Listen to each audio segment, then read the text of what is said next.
Good morning, everybody. It is Wednesday, January 12th, our second day of class, and this is just a quick overview video for what we're going to be doing today. In case you missed it, or in case you're in the asynchronous version of the course, so you have a video that you can kind of refer to. The goal for today, we have a couple of things on the agenda, and some of this may spill over onto Friday. We'll see how much time we have. But we have an activity that you can check out. It's called Wordswords, where you're going to be exploring the sort of key vocabulary or foundational terminology for our discipline for writing studies. So I can give you a quick overview of that activity. So I'm going to head over to my Google site for the course real quick. And you'll see kind of like the editor page here.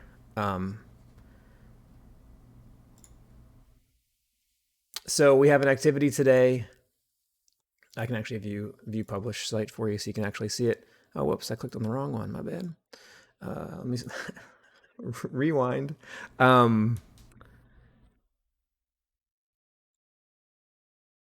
So daily activities, this was from Monday. If you scroll down to a little bit, you'll find Wednesday, January 12th. And this is the activity that we're going to be working on. So the first step for this activity called Wordswords is to take a look at this document that has our sort of key terminology from our course of study, our field of study, writing studies.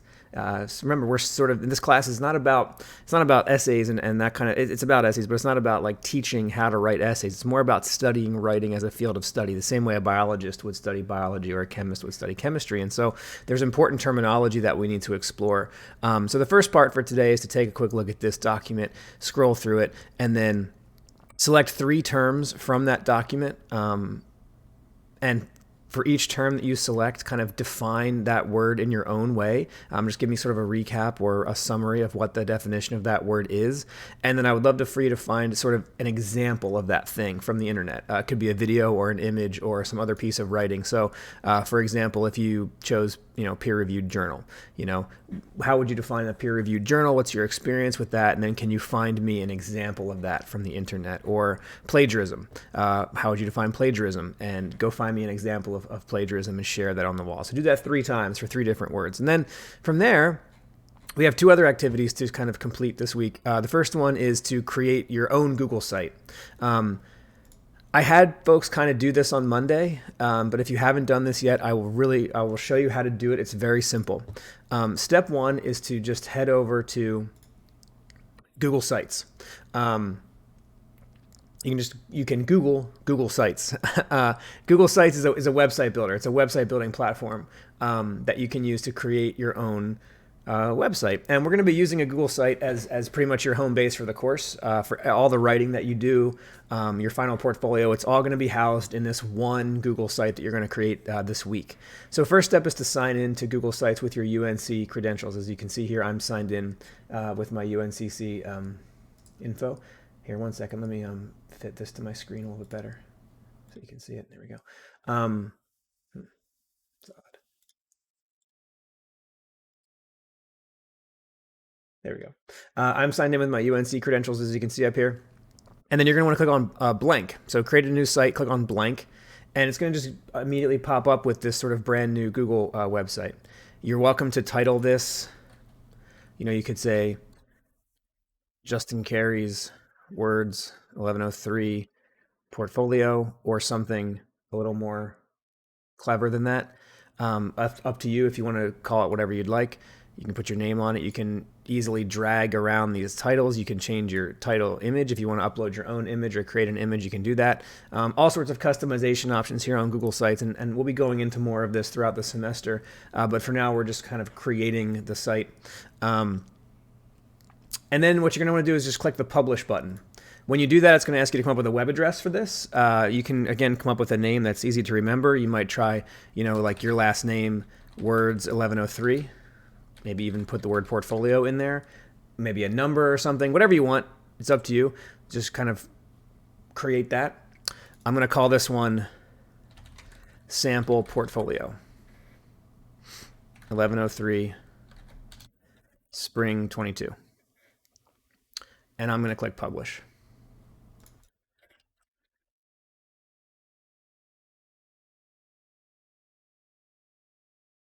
So now my portfolio website is made. It's live. It's there. It exists. If I want to look at it, not in the editor, and this is important because when you share this, it can't be the editor link that you share. It has to be the live link. So we're going to drop down this menu and we're going to click on View Published Site.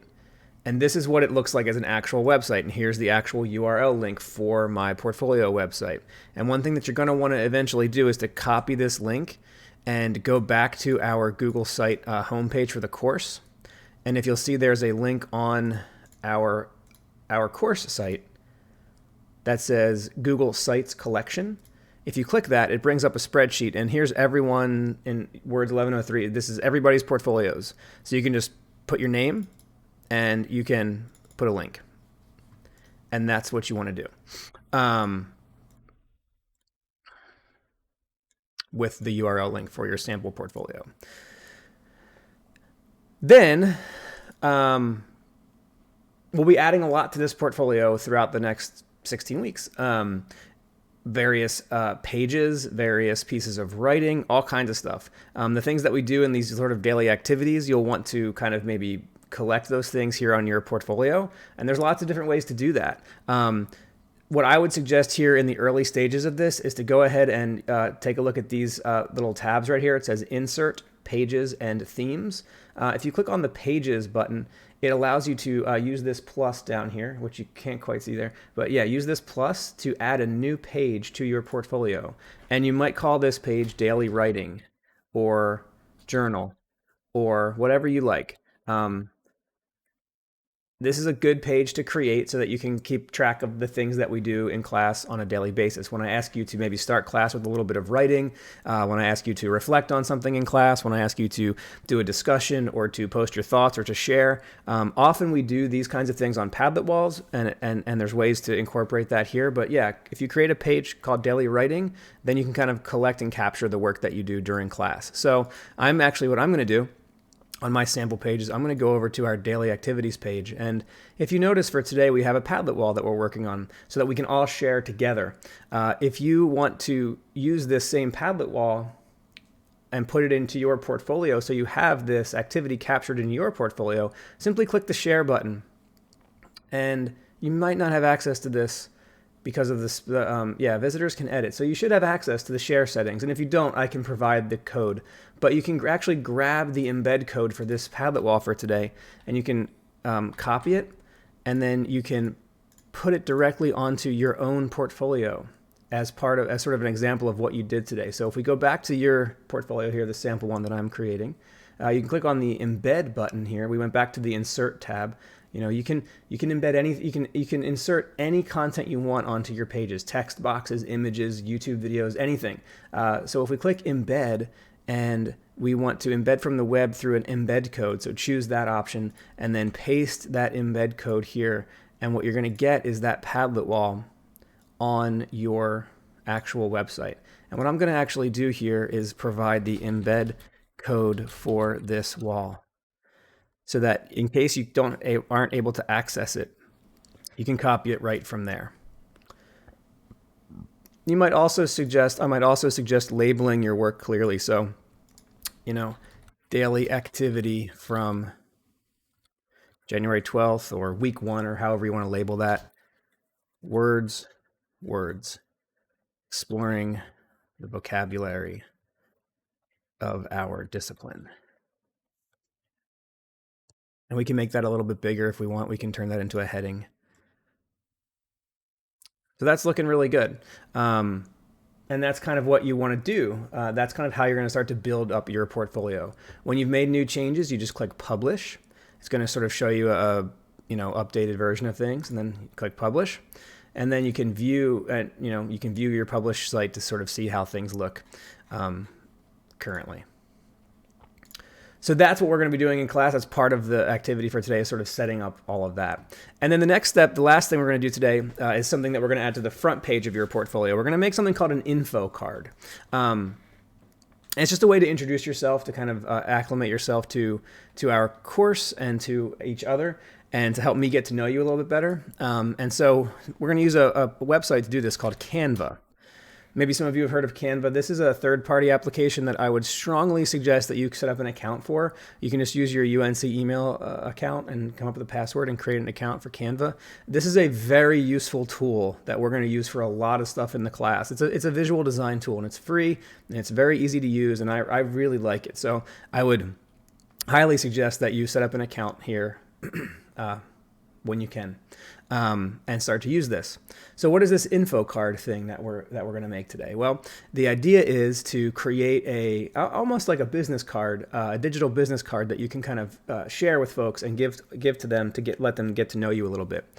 So as you can see, the way that Canva works is it's sort of a template-based design platform. So they have all of these templates that you can choose from. Excuse me, I'm about to sneeze, I think.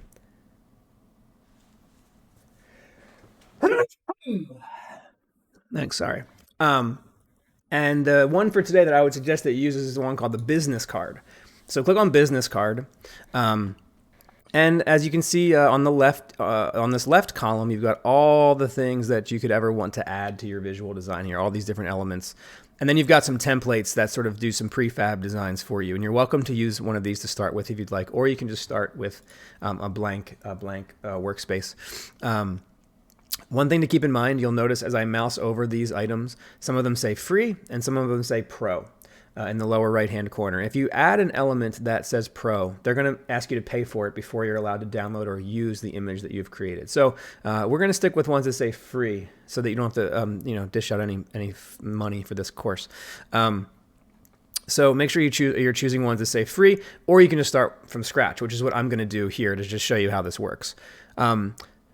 So there's a couple of elements I want to add to this, and you can create yours the way that you like. But when I'm creating sort of an intro to myself, information about who I am online, there's a couple of important elements that I always try to incorporate. One is going to be a picture of myself and my name, of course, and then contact information that I feel comfortable sharing. So maybe my email or maybe my social media handles, and then possibly I like to add maybe like a QR code that can lead folks to more of my work if they want to go check it out. So those are sort of the three main things that I would encourage you to add today: a picture and your name, contact information, and then maybe like a QR code to, I don't know, maybe your website or some work that you've done or something that you would like to share about yourself. So let's see, how do we do all of that? So the first thing I'm going to do is choose a background. They actually have a tab over here for background images, and they have tons of great looking free background images that you can work with here. You can choose whatever you like. I usually try to keep my backgrounds kind of minimalistic, so I'm going to just choose something that is maybe just like a solid color or like a faded color, or yeah, that's okay. I kind of like I do not like that at all. It's way too zoomed in for some reason. Maybe that one's probably too pink. So you have to kind of pick and choose. I usually like to keep this pretty simple though. That one, you'll notice that one says Canva, so that one's not free. So you want to be careful about choosing ones that are not going to be free. Kind of like the city, if I'm being honest. I kind of like that view a lot. So I'm going to choose this. And one thing I like to do for me when I'm designing background images is I always like to edit the blurriness. So you can do all sorts of cool image editing with Canva. If you click on your image, any picture that you've uploaded or any object, and you click on edit image, there is a whole slew of settings you can play with. And the one I'm going to mess with here is called blur. So I'm just going to blur this just a little tiny bit to like a 5. So you can still kind of recognize it's a city, but it's not like, it's going to fade into the background, I think, more clearly. The next thing I want to do is a picture, and we're going to put that picture of myself in a frame. So if we click on elements, elements are all the different kinds of objects that you can add to your design here, and there's tons of these. So if we search for frame, we're going to get all kinds of different picture frames that we can use, and I'm just going to use the circle frame. Kind of a profile picture idea here, and I'm just going to put that up in the left-hand corner, and then I'm going to upload a picture of myself. You notice there's a photos section that you can choose. You can select from free photos that Canva provides. There's also a section where you can click on that says uploads, and this is where you can upload pictures from your computer. So I'm just going to go find a picture of myself that I want to share here. I don't know, this one is me from Halloween. I don't know if you've ever seen the movie Drive, but that's me dressed up as the guy from Drive. I'm going to put that, I'm just going to drag that picture into that frame, and you'll see that it kind of automatically puts it into that little circle. All right. So that's good. So far, so good. We got a picture. And now we're going to do a name, my name. So I'm going to click on text this time. And they have a lot of options about neat little like text styles you can choose from. Again, some of these are free and some of these are paid. I'm going to choose one that I just think looks decent that I want to use. You know, maybe something that an aesthetic design here that sort of speaks to your, tastes. But also make sure it's something that people can read, and think about your audience as you're creating this. You know, what do people, what is going to be readable? Notice the background's kind of bright, so I probably want to go a little dark with my text. So maybe I'll just skip those and just do a basic heading, and I'll just put this up here, and this is going to be my name, Justin R. Carey. And again, you can decide where you want this. You can drag and drop everything. You can make it bigger. You know, I think bigger is good for something like this, so I'm going to do like that. You also get some neat editing tools with text. So if you click on your text and you choose effects, you can do a shadow, which is nice. You can do a lift effect, this little glitchy effect. You can add like neon. You can change the color. You can curve it if you want to do like, you can make it go around the picture maybe, but that can be hard to read, so just be careful on that. I typically like to do kind of a shadow effect just to give it a little depth and offset it just a bit. Maybe change the shadow color to kind of match maybe the picture there, kind of like that green. You can change the offset amount of the shadow, and you can change the direction a little bit of where the shadow goes, and then the transparency. So if you want to make it a little bit darker, kind of like it a little darker. Yeah, so looking good. Justin R. Carey is looking good so far. Okay, and then I'm very active on Twitter, so I'm going to go to Elements, and I'm going to type in Twitter and grab this little Twitter icon. So I'll put that maybe, I don't know where to put that. Maybe I want to keep everything up in the sky, maybe sort of idea. So I'll maybe put that kind of under my name, like that. Maybe, I don't know, or maybe under my picture might be a better place. I'm also active on Instagram.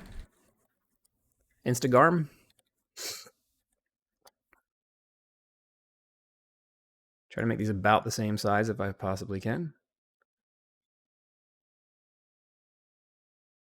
And I'm also active on Medium. Kind of my top three, I guess. I don't really use Facebook as a choice, but that's just me. You can certainly do that. And the nice thing about the way I've done my social media is I use the same username across them all, so I can just add another piece of text, maybe this time a subheading, and at Justin R. Carey. And I'll put that under and change the color of this to white because the background is now getting a little darker as we go down, and I'll just make that a little bit bigger. And I might also do an effect on that just to give it, again, a little bit more depth with a little bit less transparency to make it a little darker. Happy little transparencies. And I don't know if I like that. What if I change the color?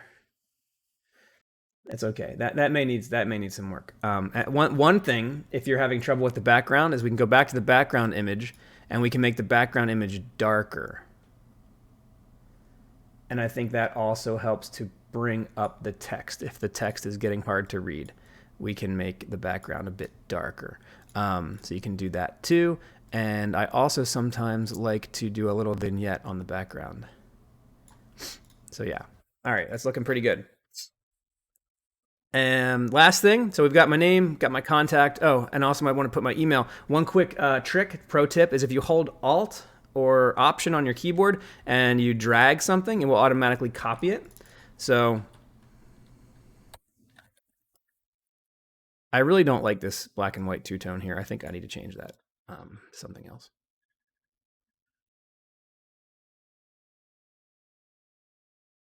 And actually, I might put my email address up here because that's kind of like the primary contact point. And then this I'm going to change to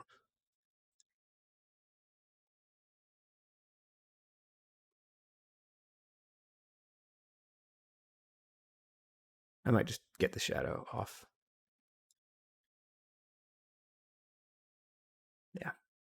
I think that's better.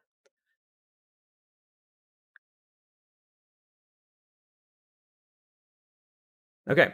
Last thing is like maybe a QR code. If someone were to pull this up on the website and they wanted to scan it with their phone, they could get to some of your work. So I'm going to head over to my Medium account.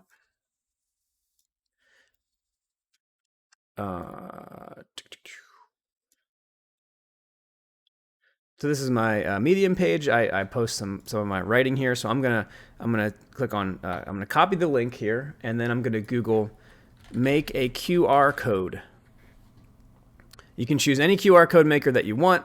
There's lots of good ones. Here's one that's just fine. I'm gonna paste the URL into this box here, and it's gonna automatically create a QR code for my whatever I put into that box. And a QR code is a quick response code that you can scan with a phone camera, and it will bring you directly to whatever content you put into this box. So that's what I want. And then I'm gonna either download that picture or just take a little screenshot of it with my snipping tool.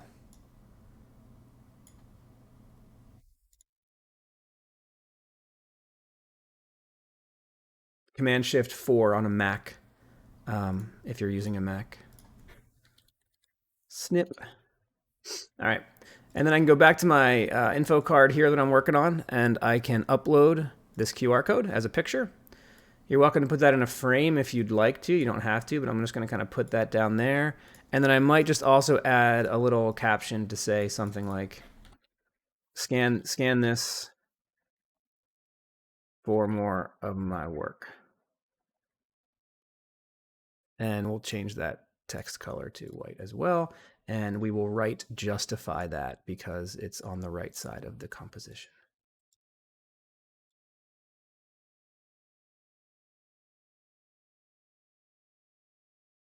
And then there's still some space here where you can add other things that you might want to add. So when you're done creating this, simply click the download button.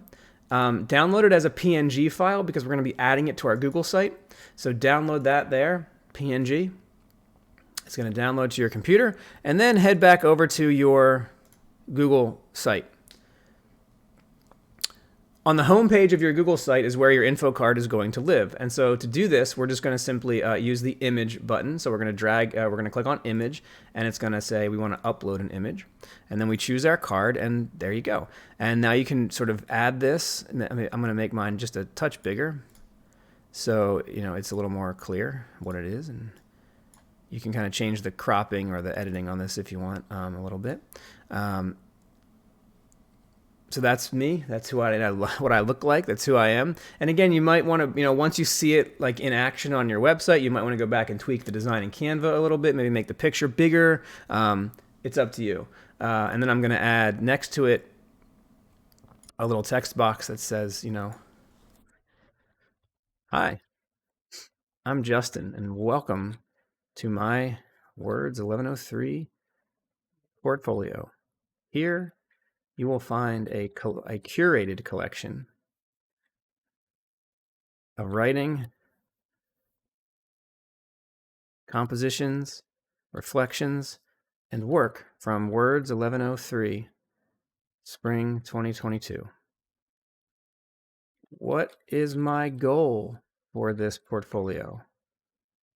What is my own theory of writing? How will my audience navigate this work, and what do I need to tell them to help them understand how to engage with my portfolio? These are some of the questions that you'll want to ask yourself going forward with your portfolio. And I'm going to click publish that. And I am going to go ahead and view this published site, and I'm going to put this onto our course site right now because we are going to want to have access to this. So I'm going to add a button real quick. Words 1103 sample. Actually, no, I don't want to put it on there. I'm going to put it on the portfolio page. Words 1103 sample portfolio, and the link to my sample. And I'm going to make that a little bit bigger, like very big, and move it up here to the top. There we go. Can I make that even bigger? No, I can't really. And I'll publish that. Okay. So that's it. Sorry, that's a long video. It's about 25 minutes, but that's what we're working on between now and Friday. We'll see how far we get on each day, and I hope that helps. And thank you for tuning in. If you have any questions, don't hesitate to email me. I'm here to help. And thank you so much for watching today. I will see you in the next video.